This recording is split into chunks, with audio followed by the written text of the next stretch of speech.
But I tell you that everyone will have to give account on the day of judgment for every empty word they have spoken. My friends in Jesus Christ, in the previous class we were studying Matthew chapter 6 verse 34. Therefore, do not worry about tomorrow.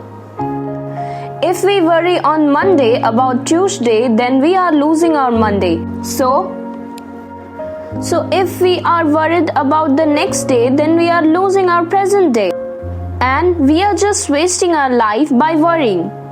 But that doesn't mean we should sit idle and think God will do everything. In 2 Thessalonians chapter 3 verse 10 and 11 it is written, "The one who is unwilling to work shall not eat. We hear that some among you are idle and disruptive. They are not busy, they are busybodies." So it's not an invitation to sit idle but to work hard. Then God will help us. Now we will study chapter 7. Here Jesus is teaching us how we should behave with others. Here Jesus is giving a statement and then he is explaining that statement with examples. In chapter 7 verse 1 it is written, "Do not judge or you too will be judged." And it is explained in the next verse. "For in the same way you judge others, you will be judged, and with the measure you use, it will be measured to you." Jesus is teaching us not to judge anyone. If we are judging someone, then God will also judge us with the same measure we use to judge others. We should think that we have judged many. If we don't remember it, or even the person we have judged don't remember it, God still remembers it. So Jesus is teaching us not to judge anyone. Why it is said not to judge anyone? Because only God can judge us. If we will judge, then we will make mistakes because we judge others without knowing the whole story. For example, a student is sleeping in a classroom, then the teacher will think that the student is lazy, and then the teacher gives him the punishment. But later it was revealed that the student's mother was sick and he was in the hospital with his mother all night, and thus he was tired, and that is why he was sleeping in the class. So that is why when we are judging someone, we don't think of the situation the other is going through. And that is why Jesus is teaching us not to judge anyone. First, because we don't know anything. And second, God will judge us with the same measure we use to judge others. We should understand that on the judgment day, God will judge us with the same measure we use to judge others. In James chapter 2 verse 13 it is written, "Because judgment without mercy will be shown to anyone who has not been merciful.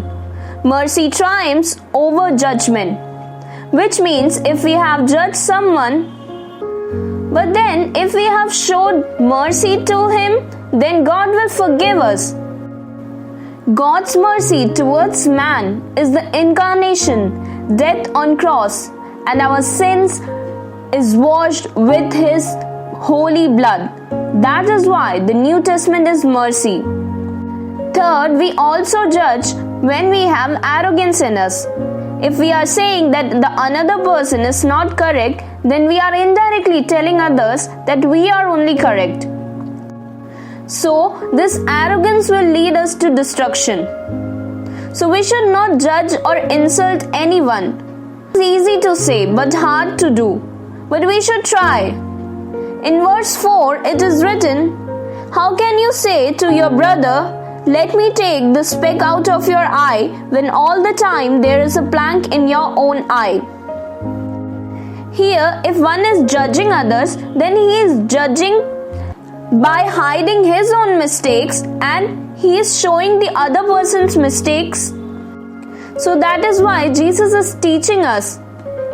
In verse 5, "You hypocrite, first take the plank out of your own eye, and then you will see clearly to remove the speck from your brother's eye." which means first take the plank from your own eyes and then you will see clearly. Plank is our judgmental behavior. If we will remove it, then we can see clearly. We usually find others' faults and not ours. But if we will correct our faults, then we will be a saint. In Isaiah chapter 5, Isaiah is telling the people, one of it is written in Isaiah chapter 5 verse 8, woe to you who add house to house and join field to field till no space is left and you live alone in the land.